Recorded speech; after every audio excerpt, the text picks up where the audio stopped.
बहुत समय पहले की बात है। एक गांव में लाल साड़ी वाली चुड़ैल का आतंक था। वो चुड़ैल गांव के लोगों को बड़ा परेशान करती थी। एक रात रमेश अपनी साइकिल पर सवार होकर कहीं जा रहा था कि तभी अचानक बड़ी देर के बाद कोई शिकार हाथ आया है।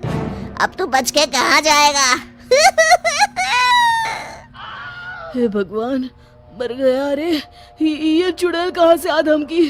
अब तो मेरी खैर नहीं। फिर रमेश तेजी से साइकिल चलाने लगता है। अरे भागो रे।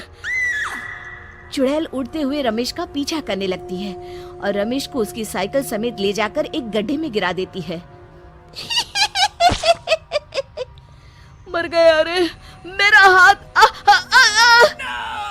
फिर चुड़ैल जोर जोर से हंसते हुए वहां से चली जाती है। इसी तरह चुड़ैल हर आते जाते इंसान को परेशान करती। धीरे धीरे उस गांव में चुड़ैल का खौफ इतना बढ़ जाता है कि रात होते ही गांव के सभी लोग चुड़ैल के डर से अपने घरों से बाहर निकलना बंद कर देते हैं। अरे भाग्यवान, तुमसे कितनी बार कहा है कि रात में घर की सभी खिड़कियां बंद करके रखा करो। उस चुड़ैल का कोई भरोसा नहीं है। ऐसा कब तक चलेगा जी? सच में उस चुड़ैल के डर के मारे तो हम गांव वालों का जीना मुश्किल हो गया है। फिर एक दिन, अरे भोला भाई, ये तुम्हें क्या हो गया? इस तरह लंगड़ा कर क्यों चल रहे हो? अरे क्या बताऊं गिरधारी, ये सब उस लाल साड़ी वाली चुड़ैल की कारस्तानी है। उसने मेरी टांग तोड़ दी। भाई भोला, ये तो हद हो गई। हमें उस चुड़ैल का अब तो कुछ ना कुछ करना ही होगा। तुम ठीक कहते हो गिरधारी, लेकिन हम उस चुड़ैल का आखिर क्या बिगाड़ सकते हैं? वो तो कितनी ताकतवर है।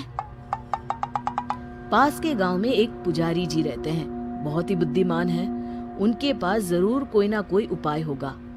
फिर अगले दिन गिरधारी और भोला कुछ गांव वालों के साथ मिलकर पुजारी जी के पास जाते हैं।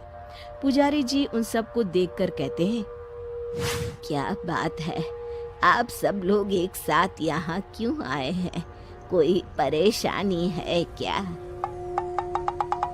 अब क्या बताएं पुजारी जी, उस लाल साड़ी वाली चुड़ैल का आतंक हमारे गांव में इतना ज्यादा बढ़ गया है कि अब तो हमारा जीना मुश्किल हो गया है। शाम होते ही उस चुड़ैल के डर से हम लोग किसी कैदी की तरह अपने घरों में ही कैद होकर रहते हैं। हाँ, उस चुड़ैल के डर के मारे तो हम लोग अपने खेतों में भी नहीं जा पाते। अगर इसी तरह हम लोग घर में बैठे रहे तो एक दिन हम सबकी भूखे मरने की नौबत आ जाएगी। गांव वालों की बातें सुनकर पुजारी जी बहुत चिंतित हो जाते हैं। गांव वालों से कहते हैं, पास के जंगल में एक तांत्रिक रहता है। वो चुड़ैल उस तांत्रिक की गुलाम है। तांत्रिक उस चुड़ैल के जरिए अपने काले कारनामों को अंजाम देता है। तुम सब मेरे साथ चलो। फिर सभी गांव वाले अपने अपने हाथों में जलती हुई मशाल लेकर पुजारी जी के पीछे पीछे जंगल की तरफ चल देते हैं। काफी देर चलने के बाद वो लोग एक गुफा में पहुंचते हैं। उस गुफा के अंदर बैठा एक तांत्रिक मंत्र पढ़ रहा होता है। फट फट फट फटा, शैतान प्रकट हो। तभी अचानक गुफा के अंदर लोगों का शोर सुनकर तांत्रिक अपनी आंखें खोलता है।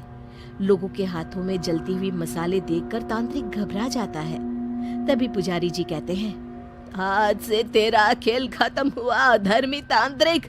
तूने अपनी काली विद्या का इस्तेमाल करके उस चुड़ैल के जरिए गांव के भोले भाले लोगों को बहुत परेशान किया है। ये तो अभी शुरुआत है, खेल तो अभी शुरू हुआ है। तू उस चुड़ैल को अभी के अभी खत्म कर दे, वरना हम सब तुझे खत्म कर देंगे।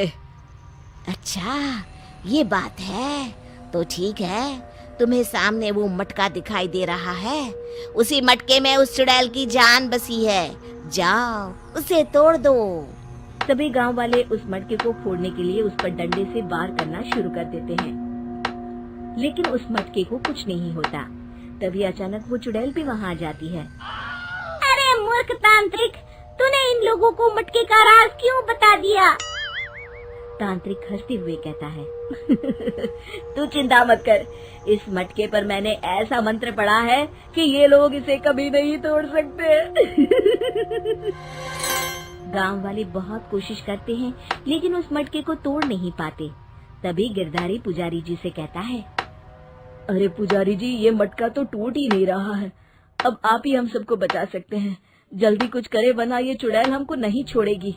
पुजारी जी थोड़ी देर कुछ सोचते हैं। कहते हैं, जिस तरह लोहा लोहे को काटता है, ठीक उसी तरह मंत्र के असर को खत्म करने के लिए मंत्र का इस्तेमाल करना पड़ेगा। फिर पुजारी जी जोर जोर से भगवान का मंत्र पढ़ना शुरू कर देते हैं और अपनी जेब से मंदिर से लाया हुआ भभूत निकालकर उस मटके पर छिड़क देते हैं। देखते ही देखते वो मटका आग के गोले की तरह लाल हो जाता है और फिर अचानक फट जाता है। वहीं दूसरी तरफ मटके के फटने से वो चुड़ैल भी जलने लगती है। मर गए! फिर तांत्रिक अपनी जान बचाने के लिए सभी गांव वालों से माफी मांगकर हमेशा के लिए वो गांव छोड़कर वहां से भाग जाता है। शिक्षा, बुराई कितनी ही ताकतवर क्यों न हो, एक दिन अच्छाई के सामने घुटने टेक देती है।